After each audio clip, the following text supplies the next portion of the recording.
headquarters of common sense. Talk Radio. I think it's important to remember the reason the government banned it in the first place was because it's not safe, and even the industry. Well, but I've got to stop you. You're not. It's not going to cause earthquakes in Blackpool. It might cause now and again a tremor about the size of a truck going past, but it's not going to cause earthquakes. That's inflammatory to say that. It's not, honestly, the evidence. It is, Tom. It is. It's not going to cause earthquakes. I've been in a 7.1 Richter scale strength earthquake. That's an earthquake.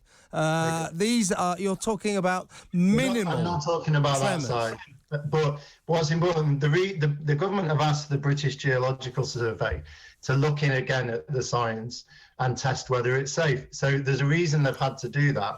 It was because the tremors or earthquakes, whatever you want to call them, were 6 times over the limit of what is legally allowed and safe.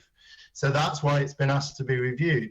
The industry itself said they don't know how big the earthquake could be or when it would come when they were fracking, and that's why the ban was put in place. Now, there are different scales of earthquakes and earth tremors, but if you live close to one of these sites, I don't think you're going to be too bothered about what it says on the Richter scale. If your house is shaking and you're living nearby, you're not going to want fracking. I'll bet you no houses will shake because of shale gas drilling. That is inflammatory. Of course, it's a very good tactic if you're trying to stop it. There will be no earthquakes in Britain caused by fracking. It's nonsense. Well, it's already happened. Yeah, so tiny ones. There are tiny earthquakes all over the world all of the time, and they don't matter. So what are you suggesting then, that it's okay to have I'm suggesting, Tom, that millions and millions of British people are struggling to pay their energy bills, and if we drilled for shale gas, potentially we could find 100 years worth of cheap energy, and that would save people from poverty. Okay, so huge problem, fuel poverty, absolutely. And in the countryside and in rural areas, it's actually even worse than in cities. So we do need to address that, but fracking is not the answer. For a start, it would take years to get How many years? How many years? 15, 20 years to get the kind of... Is that how long it took in America?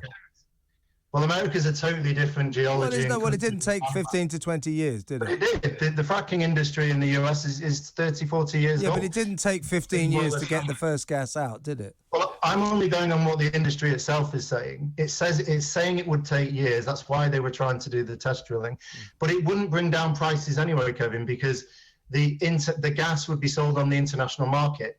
Well, not necessarily. I mean, the government would clearly do a company like Quadrilla that had its operation closed down due to the demonstrations a couple of years ago, would obviously do a deal with the government to provide this country with cheap energy. The government's not going to let them just drill and then sell it abroad for a high price. I've never heard of an oil company selling cheap. Well, Quadrilla, in order to be allowed to recommence to start fracking again, obviously the government would do a deal with the company. Well, no, because, I mean, the energy market is international. The reason the prices are so high at the moment... But it wouldn't be, would it? If Quadrilla, say it was Quadrilla, Tom, it wouldn't be international. They want to drill in northwest England, fairly near Blackpool. The government would clearly, before allowing them to do that, would cut a deal with them to make sure that at least the majority, maybe all of that gas, went to Britain. Otherwise, they wouldn't be allowed to do it. Like that. That's not how the market works. Well, you can't just say that. You can't just say it doesn't go like that. There's no evidence to show that a company's ever done that. That's all I'm saying. Well, yeah, but the government would clearly not allow, say Quadrilla, but it could be a different company, to do that. They wouldn't say, oh, by all means, go ahead and frack your head off and then sell it all abroad. They wouldn't allow that. It would be to provide this country with cheap energy. That's what happens with North Sea oil. But these are different circumstances. Well, it's not. It's an international energy market. So whatever the type of energy there is, it gets sold. Well, why don't you just accept, Tom, what I'm saying? So accept that is what the government would do. Don't just dismiss it because I can't say that's what the government would do in 5-10 years. Well, I'm saying that's what they would do. Neither of us could know that, can we, Kevin? We don't even know if it'd be 10 years. I reckon they could get it out much quicker. Don't forget, technology is getting better all the time with this. Okay, but even if that was true, Kevin, so what about the fact that it's a fossil fuel? and that we've got a climate emergency, and we actually need to leave fossil fuels like shale gas in the ground if we're going to actually keep not everyone accepts we've got a climate emergency, and it's quite clear all over the world that the idea that we can fuel ourselves, power ourselves by windmills and solar panels just doesn't work. We're going to need some fossil fuels along the way. Shale gas is a quick and cheap way of getting a lot of people out of penury. You do need transition fuel. Yeah, we do need to rely on fossil fuels for a bit longer whilst there is a transition to renewables. But the idea that it's a long-term solution to the climate emergency is bonkers. It's caused the climate emergency. So we've got to, at some point, wean ourselves off gas. That is if you accept there's a climate emergency. Well, we're not seriously going there, are we? I mean, that has been proven time and time again by the... Well, no, you think it's been proven. Some of us just say, well, where is this emergency? Well, all governments have just signed up to the fight. Yeah, because they're all in on it. They've all bought into the green dream. And the green dream, by the way, almost today, Tom, or was it yesterday, the Prime Minister finally accepted and essentially admitted that the green dream is just a fantasy. We've got to build a load of nuclear power stations because windmills and renewables are never going to cut the mustard. Yeah, I'm afraid we're going to be in danger of not agreeing on anything tonight. I mean, nuclear is not the answer either. Well, it certainly is, Tom. It certainly is. What is the answer then? I'm afraid, well, it's not windmills like you've described them, but it is renewable energy.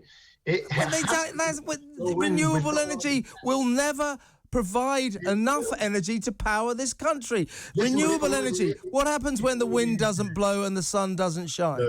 Well, you can use storage. One of the biggest success stories in energy for the last 10 years has been renewables. Well, it's providing more and more percentage of our energy. It will never provide enough. Why do you think the Prime Minister has announced 8 new nuclear power stations? It's a strange one. I don't know. It's a recognition that renewables will never be enough. Well, he's talking about the long term there. I mean, I guess he wants to try and replace gas in the long term as a kind of base load energy, but it's not going to help with the climate emergency because it takes too long. You know, the history of nuclear reactors, they overrun by decades. Yeah, they do. I agree with you. They take a long, long time to build. Boris is saying he's going to get these done within 5 years or maybe by 2030. I mean, most people say that a nuclear power station takes 10 to 15 years to build. Yeah. So I agree with you there. I think he's in fantasy land too. Yeah, he is. Well, we agree on Boris. Well, yeah, we've got something we agree on. We've got 2 things now. We're in danger. Look, I know there is an energy crisis. We need to come up with solutions. Unfortunately, the energy strategy that the government just announced just doesn't cut it. It's not going to help anyone who's agreed again at the moment. Yeah. It's not going to help anyone in fuel poverty. You know, it's actually just going to do nothing for the next 3 to 5 years on that. So it's not addressing the problems that a lot of people are facing. I agree. Listen, Tom, we're going to have to leave it there. I'm glad we found a small area of agreement towards the end. You must come on again, and we'll do this one more time. Good talk. Hot talk. Bold talk. Talk radio. Listen on your smart speaker. Watch it live on your smart TV. The world headquarters of common sense. Talk radio.